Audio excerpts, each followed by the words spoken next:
Bismillahirrahmanirrahim. Dear students, biology class first year chapter 2 biological molecules है एक topic discuss करते हैं दैट इज कॉल्ड कार्बोहाइड्रेट्स।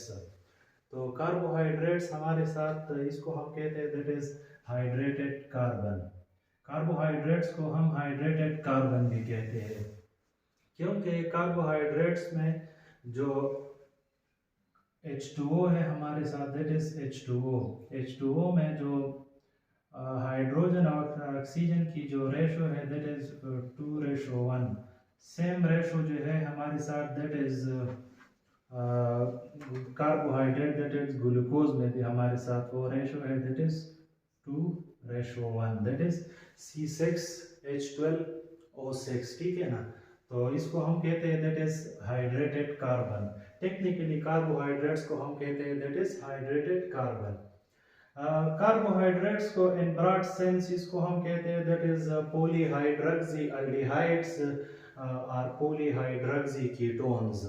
इसको हम पॉलीहाइड्रॉक्सी एल्डिहाइड क्यों कहते हैं कि इनमें या तो एल्डिहाइड फंक्शनल ग्रुप होता है और या इसमें कीटोन फंक्शनल ग्रुप होता है। ठीक है ना, तो ये हमारे साथ एल्डिहाइड फंक्शनल ग्रुप है HC डबल बॉन्ड और H लाजिम है कि इसमें एक साइड पर हाइड्रोजन हो। ठीक है ना, तो इसको हम कहते हैं that is aldehyde functional group. और या तो हमारे साथ इनमें कीटोन फंक्शनल ग्रुप होता है that is C double bond OC कि इसके दोनों साइड पे हमारे साथ कार्बन अटैच हो। ठीक है ना, या RC डबल बॉन्ड OR ये हमारे साथ कीटोन फंक्शनल ग्रुप है। ठीक है ना, कीटो फंक्शनल ग्रुप है। ठीक है, तो कार्बोहाइड्रेट्स को ब्रॉड सेंस में हम पॉलीहाइड्रॉक्सी एल्डिहाइड्स कहते हैं या कीटोन्स कहते हैं। और जब हम एल्डिहाइड्स या कीटोन की हाइड्रोलाइसिस करते हैं तो ये हमारे साथ एल्डिहाइड या कीटोन फंक्शनल ग्रुप्स देते हैं। That's why they are called polyhydroxy aldehydes और कीटोन्स। कार्बोहाइड्रेट्स जो है वो हमारे साथ most abundant organic biomolecules in nature है। ठीक है ना, सेल में ये हमारे साथ most abundant organic biomolecule in nature है। ठीक है, इसकी कंपोजिशन ये है कि एक इनमें कार्बन होता है, एक हाइड्रोजन होता है और एक ऑक्सीजन होता है। ठीक है ना, जिस तरह हम ग्लूकोज में देखते हैं दैट इज C6H12O6। तो इनमें एक कार्बन होता है, एक हाइड्रोजन होता है और एक ऑक्सीजन होता है। ठीक है ना, कार्बोहाइड्रेट्स के वैसे एग्जांपल तो बहुत ज़्यादा है लेकिन मैंने कुछ एग्जांपल दिए हैं that is glucose, fructose, galactose, starch और सेलुलोज। ठीक है ना, क्लासिफिकेशन ऑफ कार्बोहाइड्रेट्स। कार्बोहाइड्रेट्स को फर्दर डिवाइड किया है 3 ग्रुप्स में, क्लासिफाइड इनटू 3 ग्रुप्स। एक को हम कहते हैं मोनोसैकेराइड्स, एक को हम कहते हैं ओलिगोसैकेराइड और तीसरे को हम कहते हैं दैट इज पॉलीसैकेराइड्स। ठीक है, तो पहले डिस्कस करते हैं दैट इज मोनोसैकेराइड। मोनो का मतलब है वन और सैकेराइड्स का मतलब है दैट इज शुगर। तो इनमें सिंगल या वन सिंगल शुगर यूनिट होता है, that's why they are called monosaccharides.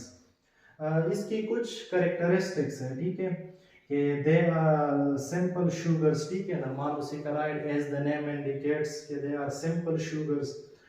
इसको हम के सिंपल शुगर्स क्यों कहते हैं? They are not hydrolysed into more simple units. ये जब हम इसकी हाइड्रोलाइसिस करते हैं तो ये फर्दर मजीद सिंपल यूनिट्स नहीं देते, ये खुद जो है हमारे साथ सिंपल शुगर्स है। ठीक है ना, थर्ड कैरेक्टरिस्टिक्स इसके ये कि they are easily soluble in water, ये हमारे साथ वाटर में इजीली सॉल्युबल होता है। Characteristic 4 they are sweet and taste, ये हमारे साथ स्वीट एंड टेस्ट होता है। ठीक है, अब मोनोसैकेराइड्स को भी फर्दर क्लासिफाइड किया है, तो classified on the basis of number of carbon atoms. ठीक है ना, कार्बन एटम्स के बिना पर मोनोसैकेराइड को फर्दर डिवाइड किया है on the basis of 4 groups, that is triosis, as the name indicate tri means 3 कि इनमें 3 कार्बन है। ठीक है ना, और इसकी एग्जांपल है that is ग्लिसरल्डिहाइड। ठीक है ना, टेट्रोज, टेट्रा मीन 4 कि इनमें 4 कार्बन है और इसकी एग्जांपल है that is erythrose.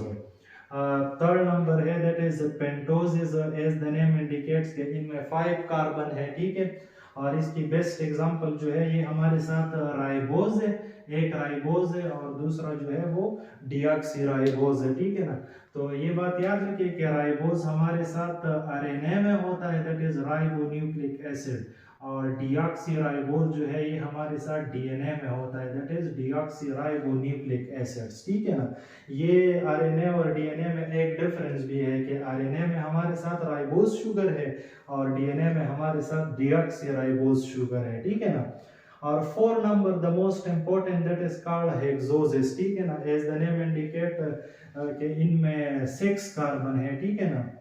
And the best example of hexoses that is glucose, fructose and galactose, ठीक है ना। Glucose, fructose and galactose.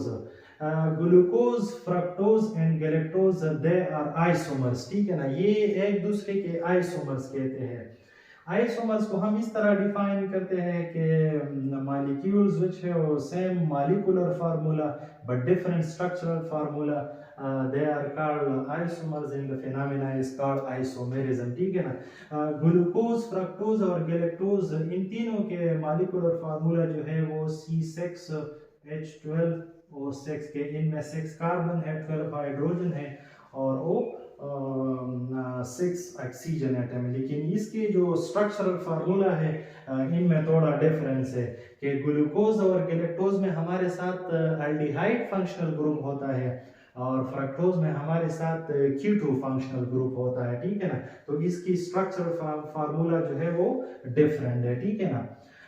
And they eat with suffix OSE। जितने भी हमारे साथ ये मोनोसेकेराइड्स है तो ईट करता है दैट इज सफिक्स OSE पर, ठीक है ना। तो कल इंशाल्लाह ओलिगोसेकेराइड्स पढ़ेंगे और इसके बाद पॉलीसेकेराइड्स पढ़ेंगे।